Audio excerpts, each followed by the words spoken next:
అండి, నమస్తే. Welcome to current affairs light YouTube channel. ఇవాళ మన క్లాస్లో రీసెంట్గా జరిగినటువంటి కరెంట్ అఫైర్స్లో ఇంపార్టెంట్ కాన్సెప్ట్ నేర్చుకుందామండి. మీకు కనుక మా ఛానల్లో ఉన్నటువంటి వీడియోస్ అండ్ ఎక్స్ప్లెనేషన్ నచ్చినట్లయితే మా ఛానల్ లైక్ చేయండి, షేర్ చేయండి అండ్ సబ్స్క్రైబ్ చేయండి. Welcome to current affairs light YouTube channel. ఇవాళ మన కాన్సెప్ట్ వచ్చేసి ఫస్ట్ వన్.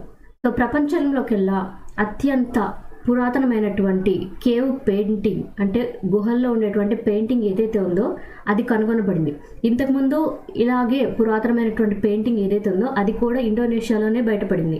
అండ్ దాన్ని రికార్డ్ ఏదైతే ఉందో దాన్ని తిరగరాస్తూ మళ్ళీ ఇంకా చాలా పురాతనమైనటువంటి ఒక పెయింటింగ్ అనేది కేవ్ పెయింటింగ్ అనమాట, అంటే గుహల్లో చెక్కబడినటువంటి గీసినటువంటి పెయింటింగ్ లాంటిది.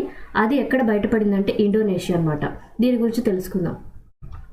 సో రీసెంట్గా అయితే ఏదైతే మనం ఇక్కడ పెయింటింగ్ అని చెప్తూ ఉన్నామో అది ఎక్కడ బయటపడిందంటే ఇండోనేషియాలో. అండ్ ఎక్కడ ప్లేస్ అంటే సులవేసి ఐలాండ్.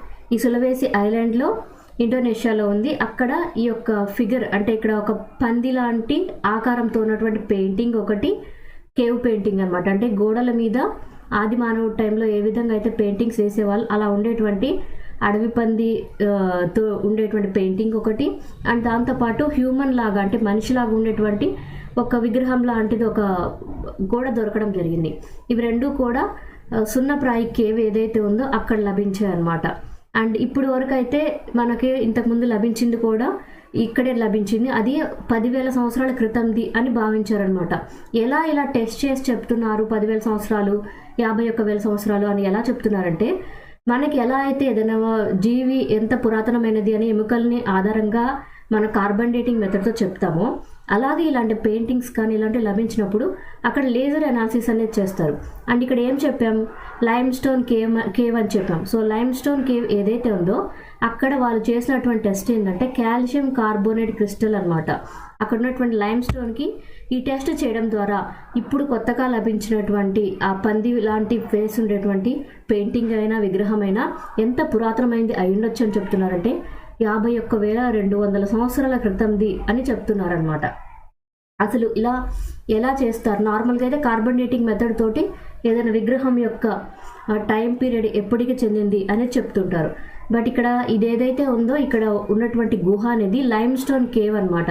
అందుకోసమే ఇక్కడ కాల్షియం కార్బోనేట్ క్రిస్టల్స్కి సంబంధించినటువంటి లేజర్ అనాలిసిస్ అనేది చేయడం ద్వారా ఇవి 51,000 సంవత్సరాల క్రితానికి చెందినటువంటి విగ్రహము అండ్ అక్కడ లభించినటువంటి ఆధారం కూడా అంత పురాతనమైనది అని చెప్పగలిగారు. సో ఎక్కడ ఇటువంటిది లభించింది, పురాతనమైనటువంటి విగ్రహం ఎక్కడ లభించింది అంటే Sulawesi island, Indonesia. Mercer's cost of living town అనమాట. అంటే మన ప్రపంచంలోనే అత్యంత ఖరీదైన నగరాల జాబితా ఎవరిచ్చారంటే మెర్సెస్ అనమాట. ఆ కంపెనీ వాళ్ళు ఇచ్చినటువంటి జాబితా. ఎందుకు ఏ విధంగా చెప్తున్నారంటే ఇక్కడ ఏవైతే ర్యాంకింగ్స్ ఇచ్చారో ఆ ర్యాంకింగ్స్ పరంగా ఉన్నటువంటి నగరాల్లో జీవనం అనేది చాలా ఎక్కువ అనమాట, ఎక్కువ కాస్ట్ తోటి ఉంటుంది. లివింగ్ సిటీ అనమాట, అంటే కాస్ట్ ఆఫ్ లివింగ్ సిటీ అనేది ఎక్కువగా ఉంటుంది. జనరల్గా మన అర్బన్ ప్రాంతాలు ఏవైతే తీసుకుంటామో కొంచెం డెవలప్మెంట్ అయి ఉంటుంది కాబట్టి అక్కడ జీవించే వాళ్ళ ఖర్చులు ఎక్కువగా ఉంటాయి. అదే రూరల్ ప్రాంతంలో ఉన్నప్పుడు మన ఖర్చులు అనేవి తక్కువగా ఉంటాయి. అలాగే సిటీకి కూడా వేరియేషన్ అనేది ఉంటుంది. అక్కడ జీవించడానికి అయ్యేటువంటి ఖర్చు విషయంలో తేడా అనేది ఉంటుందన్నమాట. సో ఇక్కడ హాంకాంగ్ అనేది మోస్ట్ ఎక్స్పెన్సివ్ గ్లోబల్ సిటీగా చెప్పారు. అంటే హాంకాంగ్ సిటీలో జీవించడం అంటే చాలా ఖరీదైనటువంటి విషయం. అక్కడ జీవించాలి అంటే మనకి ఎక్కువ ధనవంతులుగా డబ్బు ఎక్కువ కలిగి ఉన్నప్పుడే అక్కడ జీవన విధానానికి ఉండగలుగుతాం. అండ్ సెకండ్ పొజిషన్ వచ్చేసి సింగపూర్ అనమాట. సింగపూర్లో కూడా అక్కడ ఉన్నటువంటి ధరలు అనేవి కావచ్చు, అక్కడ ట్రాన్స్పోర్టేషన్ పరంగా తినాలన్నా ఇలా ఏదైనా సరే చాలా ఖరీదైనటువంటి జీవన విధానంలో ఉన్నట్టుగానే. అండ్ స్విట్జర్లాండ్లో ఉన్నటువంటి జ్యూరిచ్ అనమాట. ఈ ప్లేస్లో కూడా జీవన విధానానికి ఎక్కువ జీవించడానికి, అంటే అక్కడ జీవన విధానానికి ఎవ్రీడే అయ్యే ఖర్చు అనేది ఎక్కువగా ఉంటుంది. సో ఫస్ట్ వన్ వచ్చేసి హాంకాంగ్, సెకండ్ పొజిషన్ వచ్చేసి సింగపూర్, థర్డ్ పొజిషన్ వచ్చేసి జ్యూరిచ్, అండ్ ఫోర్త్ పొజిషన్ వచ్చేసి జెనీవా.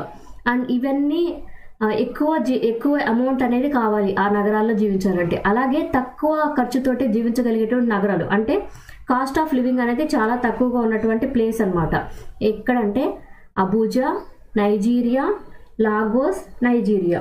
సో ఇలా ర్యాంకింగ్స్ అనేవి ఇవ్వడం జరిగింది. మోస్ట్ ఎక్స్పెన్సివ్ ఎక్కడ ఎక్కువ ఖర్చు అంటే హాంకాంగ్లో ఎక్కువ ఖర్చు. India and Bangladesh. సో మన రెండు దేశాల మధ్య, ఇండియా బంగ్లాదేశ్ మధ్య జరిగినటువంటి ఒక ఒప్పందం ఏంటంటే గంగా వాటర్ ట్రీటీ అనమాట. సో గంగా వాటర్ ట్రీటీ ఏదైతే ఉందో అది మన దేశానికి బంగ్లాదేశ్కి మధ్య జరిగింది. ఇంకొక వాటర్ ట్రీటీ ఉంది, అదేంటంటే ఇండస్ వాటర్ ట్రీటీ అనమాట. ఇది కూడా చాలా ఫేమస్, ఇండస్ వాటర్ ట్రీటీ అంటాం. సో ఇది వచ్చేసి ఏ రెండు దేశాల మధ్య జరిగినటువంటి నీటి ఒప్పందం అంటే ఇండియా అండ్ పాకిస్తాన్.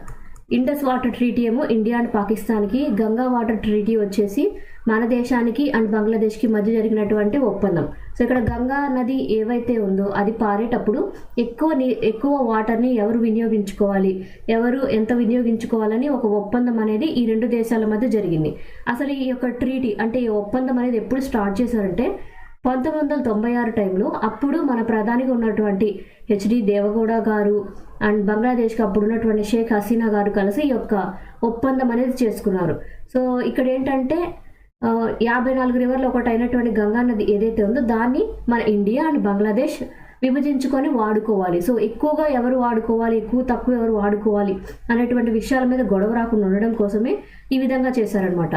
సో అప్పుడు ఎప్పుడైనా సరే ఎంత నీరు ఉంటుంది అనే దాని మీద డిపెండ్ అయి పంచుకోవడం జరుగుతుంది వాటర్ని.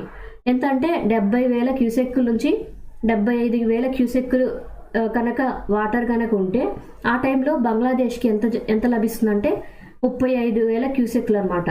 అంటే సగం కన్నా కొంచెం ఎక్కువగా బంగ్లాదేశ్ వినియోగించుకుంటుంది. మిగిలిన రిమైనింగ్ ఏదైతే ఉంటుందో ఆ పార్ట్ మన ఇండియాకు వస్తుందన్నమాట. అలా కాదు, ఆ టైంలో కనుక ఎక్కువ వర్షపాతం నమోదవడము, ఎక్కువ జలాలు అనేవి లభిస్తున్నాయి, 75,000 క్యూసెక్కులు అంతకన్నా ఎక్కువ నీరు కనుక వస్తూ ఉంటే ఇండియాకి నియర్లీ 40,000 క్యూసెక్కుల వరకు కూడా వాటర్ అనేది లభిస్తుంది అనమాట. దాని తర్వాత ఏదైనా సరే ఎక్కువ అమౌంట్ ఏదైతే ఉందో ఆ నీరు మొత్తం బంగ్లాదేశ్ తీసుకోవడం జరుగుతుంది. ఇండియా బంగ్లాదేశ్ మధ్య జరిగినటువంటి ట్రీటీ ఏది అంటే నీటి ఒప్పందం Ganga water treaty. ISRO chairman గారికి సంబంధించినటువంటి ఒక న్యూస్ అనమాట. ఆయన అనౌన్స్ చేశారు ఏంటంటే మన దేశానికి చెందినటువంటి స్పేస్ స్టేషన్. సో ఇప్పుడైనా సరే మన స్పేస్ స్టేషన్ అన్నప్పుడు నాసా వాళ్ళకు ఒకటి ఉంది, యూరోపియన్ కంట్రీస్కి సంబంధించినటువంటి ఒక స్టేషన్ ఉంది, చైనా వాళ్ళు కూడా నిర్మించుకోబోతున్నారు. అలాగే మనం కూడా ఫ్యూచర్లో మన భారతదేశానికి ఒక స్పేస్ స్టేషన్ ఏర్పాటు చేయబోతున్నాం. దాని పేరు ఏంటంటే భారతీయ అంతరిక్ష స్టేషన్ అనమాట. ఇందులో ఏంటంటే మన దేశానికి చెందినటువంటి శాటిలైట్స్ని పర్యవేక్షించడానికి మన దేశం నుంచి ఒక స్పేస్ స్టేషన్ అనేది ఏర్పాటు చేయాలని ఎప్పటి నుంచో భావిస్తున్నారు. సో అది ఎప్పటికల్లా స్టార్ట్ అవ్వచ్చు అని అనుకుంటున్నారంటే 2028 కల్లా కూడా భారతదేశానికంటూ తనకంటూ సొంత స్పేస్ స్టేషన్ అనేది ఏర్పాటు చేయాలని భావిస్తున్నారనమాట ఇస్రో వాళ్ళు. సో ఇక్కడ స్పేస్ స్టేషన్ ఏదైతే ఉందో దానికి సంబంధించి కొంచెం డేటా అనేది రిలీజ్ చేయడం జరిగింది. ఇస్రో వాళ్ళు 5 యూనిట్స్గా తీసుకొని రావాలని చూస్తున్నారు. సో ఇందులో 5 యూనిట్స్లో వచ్చేసి 2 యూనిట్లు ఏవైతే ఉన్నాయో అవి ప్రజెంట్ ఏదైతే మనకు చూస్తున్నామో ప్రజెంట్ యూజ్ చేసినటువంటి లాంచ్ వెహికల్ నెంబర్ ఏంటంటే మార్క్ 3 అనమాట. సో మార్క్ 3 నెంబర్తో ఉన్నటువంటి లాంచ్ వెహికల్ ఏదైతే ఉందో దాంతో 2 విభాగాలు అనేవి స్టార్ట్ చేయాలి. తర్వాత మిగిలిన 5 విభాగాలు, మిగిలిన 3 విభాగాలు ఏవైతే ఉన్నాయో ఆ 3 విభాగాలతోటి ఇంకా 3 కావాలి అంటే ఇంతకన్నా పెద్దదైనటువంటి లాంచ్ వెహికల్స్ అనేవి స్టార్ట్ చేయాలని భావిస్తున్నారు. సో రిమైనింగ్ 3 ఏవైతే ఉన్నాయో వాటి కోసం కొత్తగా లాంచ్ వెహికల్స్ని కూడా డిజైన్ చేయబోతున్నారు. మార్క్ 3 అనేటువంటి ప్రజెంట్ ఉన్నటువంటి లాంచ్ వెహికల్ ఏదైతే ఉందో దానితోటి 2 ఏర్పాటు చేయబోతున్నారు. సో మొత్తం 5 విభాగాలుగా ఏర్పాటు చేయబోయేటువంటి భారతీయ అంతరిక్ష స్పేస్ స్టేషన్ ఏదైతే ఉందో అది 2028 కల్లా కూడా స్టార్ట్ అవుతుంది అని ఇస్రో చైర్మన్ తెలియజేయడం జరిగింది. సో ఇస్రో చైర్మన్ ఎవరు నాకు కామెంట్ సెక్షన్లో తెలియజేయండి. 4th case. సో రీసెంట్గా అయితే మన అమీబియా ఇన్ఫెక్షన్ అనేది ఎక్కువగా వస్తుంది అని భావిస్తూ ఉన్నాం, ఎక్కువగా కనిపిస్తుంది.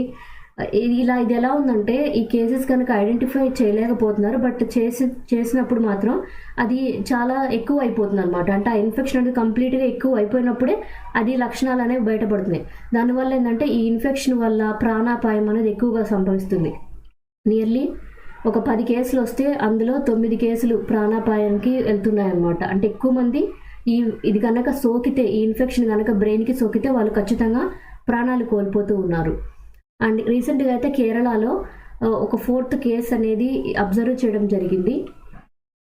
అండ్ ఇక్కడ 4th కేసు ఏదైతే ఉందో అది మెనింగ్ ఎన్సెఫలైటిస్ అనమాట. అంటే ఈ అమీబియాటిక్ మెనింగ్ ఎన్సెఫలైటిస్ అనేది ఏదైతే చెప్తున్నామో అది చాలా అరుదుగా వచ్చేటువంటి బ్రెయిన్ ఇన్ఫెక్షన్ అనమాట.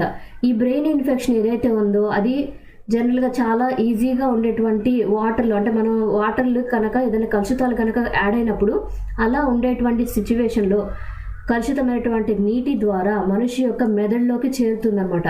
ఫస్ట్ ఈ యొక్క వైరస్, అంటే ఇక్కడ ఇన్ఫెక్షన్ ఏదైతే ఉందో అది ఫస్ట్ మనిషి యొక్క డైజెస్టివ్ సిస్టమ్, అంటే మనం తీసుకున్నటువంటి వాటర్ ద్వారా మన కడుపులోకి ఆహారం ద్వారా వెళ్ళిపోయి తర్వాత అది మన శరీరంలోని రక్తనాళాల ద్వారా బ్రెయిన్ దాకా వెళ్ళి చేరుతుంది అనమాట. సో ఎప్పుడైతే బ్రెయిన్ దాకా వెళ్ళి చేరుతుందో అక్కడ బ్రెయిన్ ఇన్ఫెక్షన్ అనేది కలిగించడం ద్వారా మనిషికి ప్రాణాపాయ స్థితి అనేది ఎక్కువగా జరుగుతుంది. రీసెంట్గా అయితే ఒక 14 ఏళ్ళ అబ్బాయికి కేరళలో పయోలిలో ఉన్నారనమాట. ఆ అబ్బాయికి ఈ యొక్క ఇన్ఫెక్షన్ అనేది సోకినట్లుగా గుర్తించారు. అండ్ ఈ యొక్క ఇన్ఫెక్షన్ పరంగా వచ్చినటువంటి కేసులో నియర్లీ ఎవరినైనా గుర్తించగలిగితే అందులో నియర్లీ 97% మరణానికి దారితీస్తుంది అనమాట. అంటే ఈ యొక్క ఇన్ఫెక్షన్ని ట్రీటింగ్కి ముందుగానే కనుక్కోలేకపోయినప్పుడు అది ఐడెంటిఫై చేశాక చివరి స్టేజ్ దాకా అర్థం కావడం లేదు. ఎక్కువ మంది ప్రాణాలు కోల్పోవడానికి ఇది కనుక ఎండమిక్గా కనుక మారితే ఎక్కువ మంది ప్రాణాలు కూడా కోల్పోయేటువంటి ఛాన్స్ ఉంది. Thank you for watching my video. మీకు కనుక నా వీడియో ఎక్స్ప్లెనేషన్ నచ్చినట్లయితే నా వీడియోస్ లైక్ చేయండి, షేర్ చేయండి అండ్ సబ్స్క్రైబ్ చేయండి. మీకు నా వీడియోస్ ఏ విధంగా అనిపిస్తున్నాయో నాకు కామెంట్ సెక్షన్లో తెలియజేయండి. Thank you for watching my video. Thank you.